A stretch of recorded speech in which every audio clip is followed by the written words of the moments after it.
me to adjust it. There we go. Now really fast, I'm going to go ahead and do one other thing while we wait for some contestants to arrive. I'm just joking. This ain't no contestant. This is the finale of the Corre podcast. So let's just make sure this is right. Now give me a second. Where's... Huh.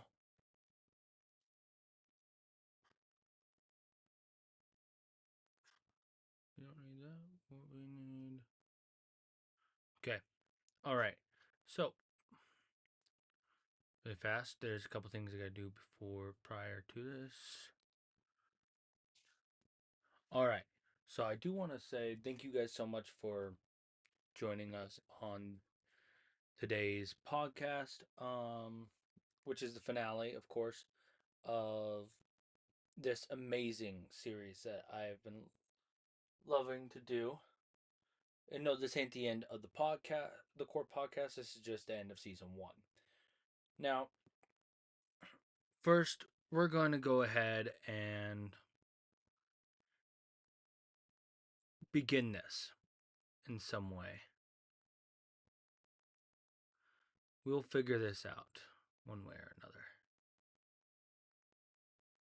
Guys, first off, if you guys haven't already, you guys got to go check out my other ones, my other episodes, which are over at the which are over on Spotify. The link to my podcast has been published multiple times. It's in a community chat and everything. So now, before we begin, I have some remarks to say. I love the Marvel and DC comics, both of them, but personally, it's hard to choose which one's which, you know?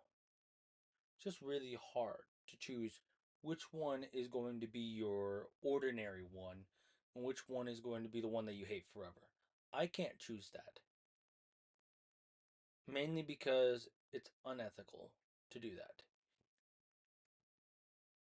So, why would I choose that? Right? There's no point in choosing it. There's no point in choosing which one is your most ordinary one that you're going to listen to and which ones you're not going to listen to. Which ones are you going to watch? Which ones you aren't going to watch? It just doesn't make any sense whatsoever to do that. So,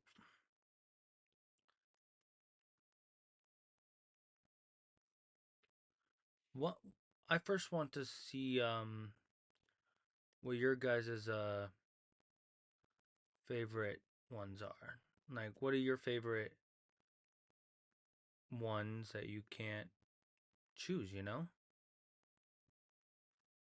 Now, personally for me, it's hard to choose which one is going to be my favorite and which one's going to be my least favorite, mainly because it's just too hard to choose.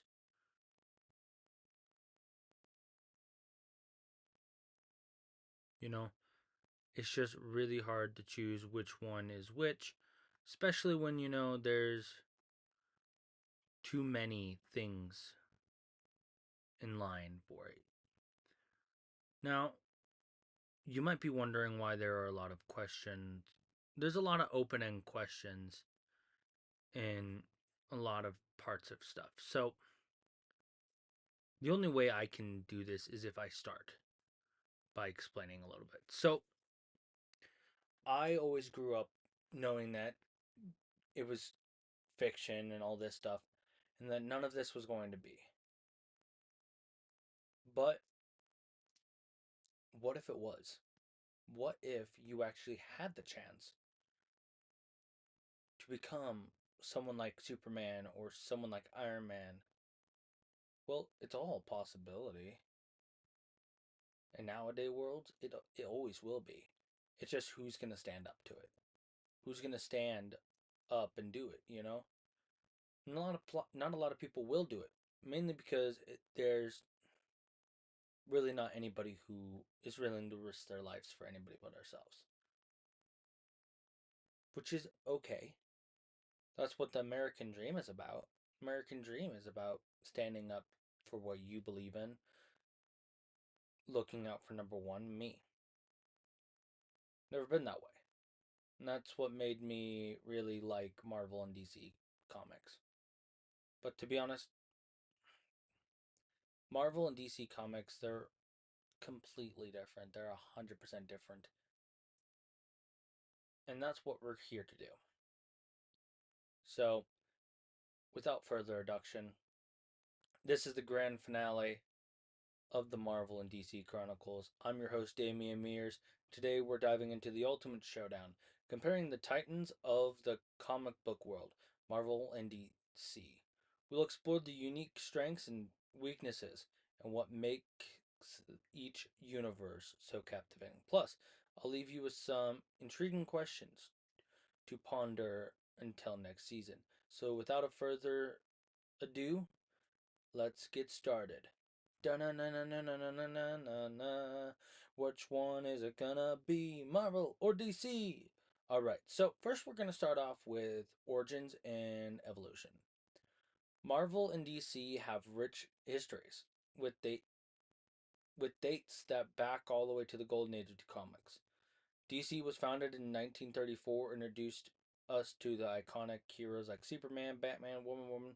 Marvel was established in 1939, brought us characters like Spider-Man, the Fantastic Four, and the X-Men. Over the decades, both companies have evolved, reflecting society's changes and putting boundaries on storytelling. So, question for you. Is it important to make sure to evolve on that or no? Personally, I feel like it is very important to do that. Now, when we go ahead and dive a little deeper into DC, they kicked things off with Superman in 1938, Action Comic Books issue number 1, a time when people needed hope. And who better to provide it than the man who can bench press a mountain? Batman swooped in a year later, proving that you don't need superpowers to be a hero, just a deep voice and an even deeper bank account. Wonder Woman debuted in 1941, brought a blend of myth and feminism to the table, kicking butt and taking names, all while ensuring her career was on straight, you know? Now, what about Marvel, though? Marvel, meanwhile, added some zest to the mix with the Fantastic Four in 1961, starting an era where heroes had more human problems. The debut of Superman, no, sorry, the debut of Spider-Man in 1962 gave us the everyman superhero, dealing with both supervillains and the ultimate nemesis, High School. The X-Men's introduced in 1963 tackled some social issues head on, making their stories as relevant today as they were back then. Now, before we go into the next section, what is the most promising part about each DC and Marvel? If you have an idea on what their most prominent and most powerful comic book, whatever it is, onto put it onto in the comments and I'll look at it. And at the end of this there will be questions and questions will be answered. So, now we're going to talk about some iconic characters. You know, DC is often seen as the home of mystic heroes, gods among men like Wonder Woman, Superman, and Batman. These characters are archetypes embodying ideals and larger than life attributes. One Wonder Woman represents truth and justice. Superman is the embodiment of hope and righteousness. Batman is a symbol of determination and the triumphs of the human spirit. Marvel, on the other hand, brings us more grounded, relatable heroes dealing with personal struggles. Think Spider Man, Iron Man, and the X Men. Peter Parker, his with his great power comes great responsibility mantra, deals with high school issues and financial struggles. Tony Stark, a genius billionaire philanthropist, battles his inner demons in a quest for redemption. The X-Men represent the minorities and outcasts, fight for their acceptance and their equality. Now, DC characters often have godlike quality with stories that explore grand themes that are iffy, or theoretical to be exact. They operate in a universe where mortality is clear cut. Heroes stand as beacons of hope and justice. Marvel characters, in contrast, are more human, often grappling with ethic, impersonal dilemmas. Their stories are rooted in real life issues, making them relatable to emotional people and very emotional gauging. Now, which universe approach to character development do you think find more compelling? And do you prefer DC heroes or Marvel characters? Well, let me know down in the comments. I'll be reading them a little. I'll read them at the end of this. Now, as we move on to the next one, we're gonna go off to the cinematic universes. In the realm of film, both Marvel and DC have had their significant impacts. The MCU took the concept of a shared universe, uh, cultivating in blockbuster events like Avengers Endgame, starring with Iron Man in 2008. The MCU built a interconnected universe, carefully planning and executing a long-term vision that paid off in spectacular fashion. Now, DC cinematic journey has been more turbulence, but boosts iconic films like the Dark Knight trilogy by Christopher Nolan and the recent success full of Aquaman, Wonder Woman, and Joker. The DCEU has allowed for unique stories as well as an interconnected narratives in their stories. Now, what does that mean in particularly to certain things? Well, Marvel lies in the planning. Marvel's strength lies in the planning and the interconnectivity. Each film adds to a larger narrative, creating a tapestry of interconnected stories that cultivate an epic crossover events. This has created a sense of anticipation and excitement among fans who eagerly await each new installment. Now, DC, however, excels in delivering powerful stories with unique artistic vision. Films like Joker, which reimagined the iconic villain in a gritty, realistic setting, which has been critically acclaimed. The recent The Batman, with its Nolan take on the Caped Crusader, showcases DC's willingness to explore diverse storytelling avenues. So, personally, we're going to go a little off topic here. I guess it's not really off topic, but a lot of people are hating The Batman. I watched it when I could get a hand on the DVD for the first time, and I absolutely loved it. Personally, I feel like he's a good Batman. It was weird to see it and think of it as, we're just going to have another vampire.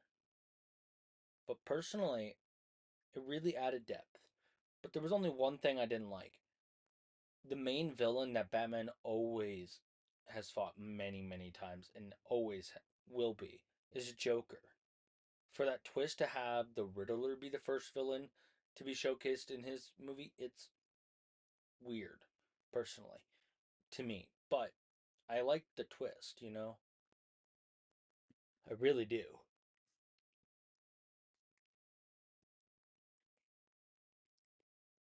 Now, do you think DC's more director driven approach to its films?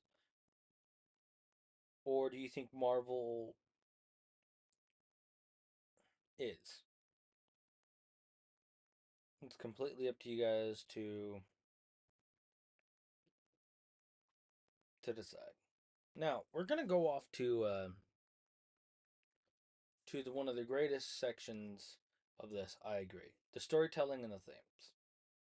You know, the storytelling is at the heart of both universes. Marvel often deals with issues and personal dilemmas, of course, while DC leans towards epic narrative and moral compasses being questioned.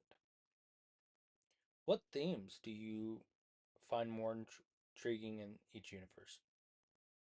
Are you in particular storylines that stand out to you? Or are you just one of those people that love both, like me? Now, Marvel's storytelling often reflects the real world issues and personal struggles.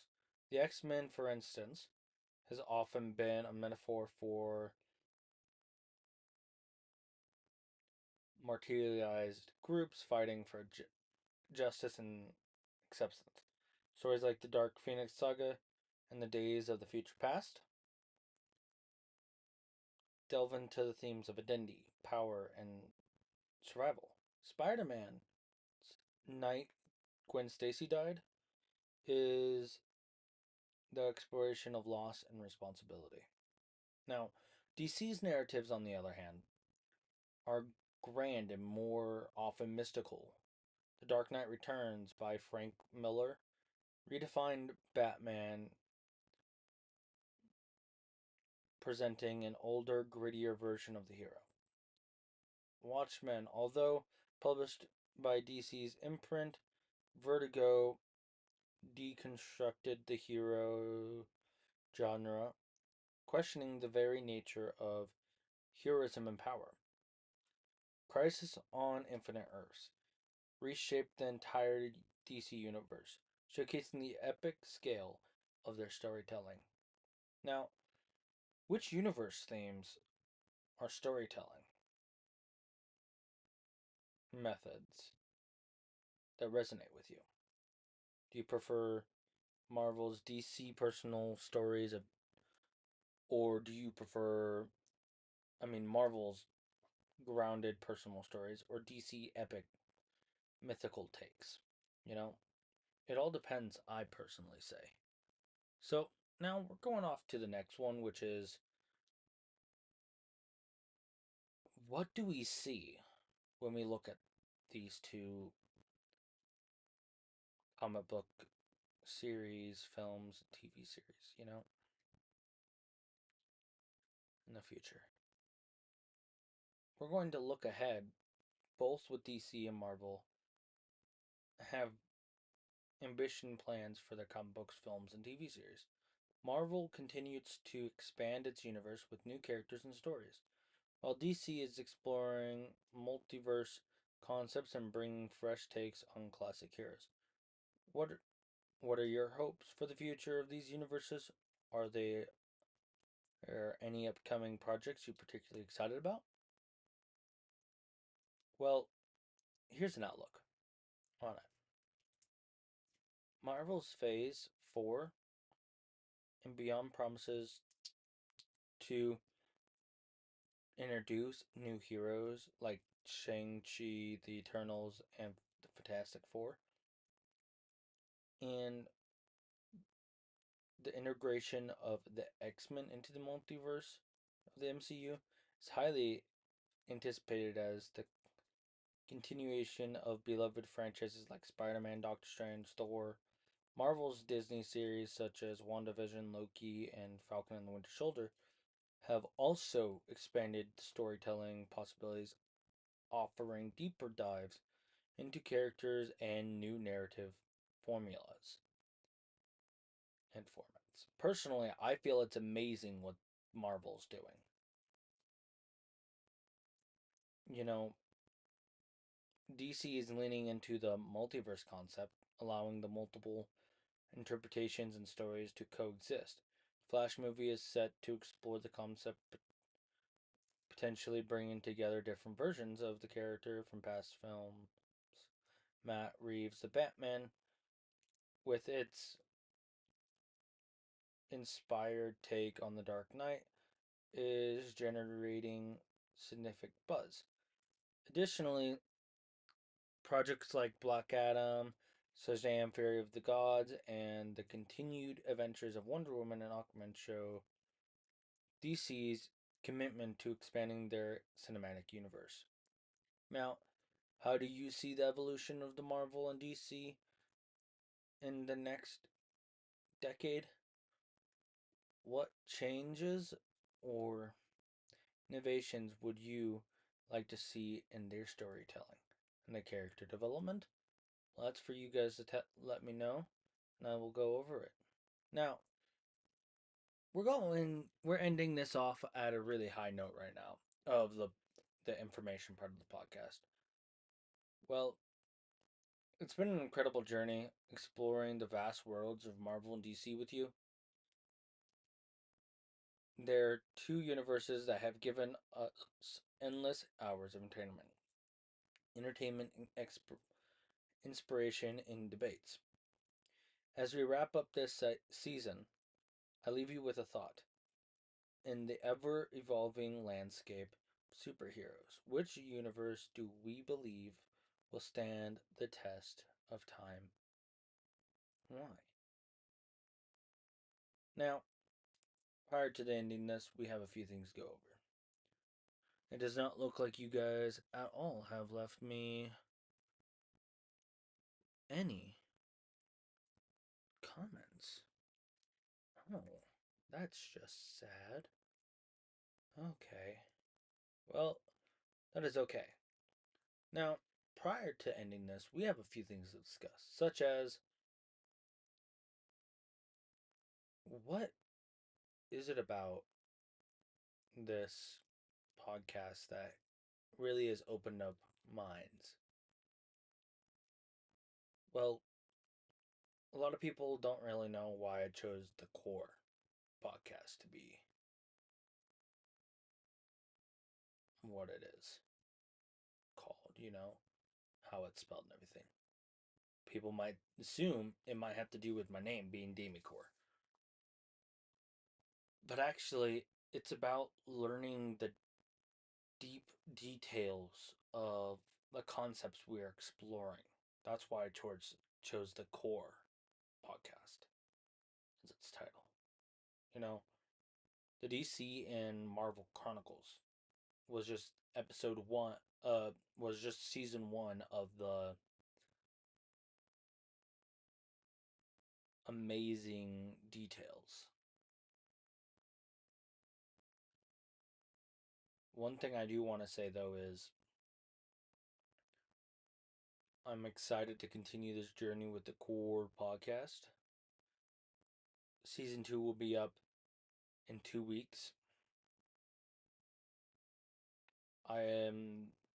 Season 1 will be. The whole entire season 1 will be put on to YouTube starting next Sunday.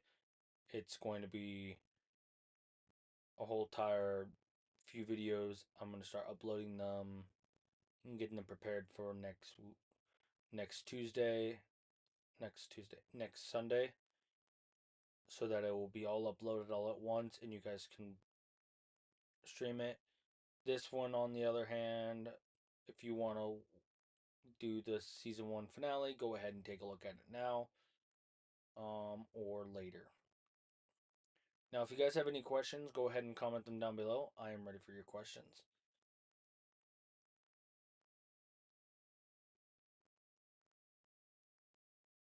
Dad, any questions?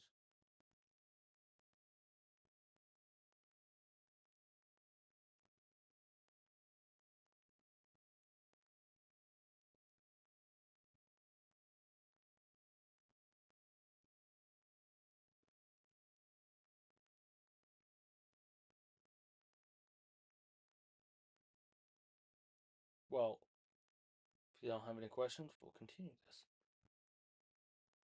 I do want to thank you guys for supporting and subscribing and liking the videos and stuff and commenting down below.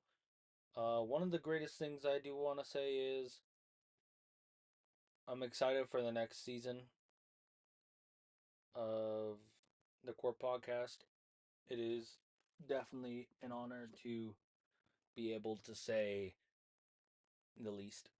Um, Personally, I feel like the most important part is we need to dive deep into ourselves and figure out what the Core Podcast is saying, literally. Personally, I feel like it's twists and turns and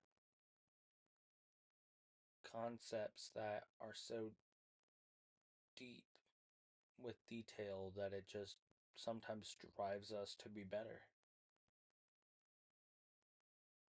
Now, a lot of people might be asking, what is going to be the next episode?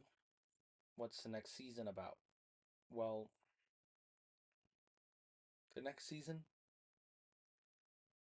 is about the importance of content creators in the world. What makes them so important to this world nowadays? Because personally, it's something that all content creators need to think about too. Every human being needs to think about it. What do content creators have to offer the world? What do we have to give everybody? And what's the importance of being a content creator versus, not being a content creator? And where is content creation going in the future? And then the other part is going to be that's the half of it. That's going to be 4 episodes. And then the other 4 episodes of season 2 is going to be a little bit different. It's going to be me trying to I'm going to be interviewing people for trying to interview people. I have maybe 1 or 2, maybe 3 that will be interviewed. I don't know. On my podcast that will what makes them happy as a content creator. You know, it all just hopefully just goes well. Um, and I think that's it for this finale. You know, so without further ado, I have something very important to tell you. Stay true, my friends. Stay amazing, and see you guys in 2 weeks for the next episode of the podcast. Most importantly, don't forget to click like and subscribe and be my favorite human beings. Comment down what your favorite part about the finale was. Adios. Oh, before I go, I have one more final part.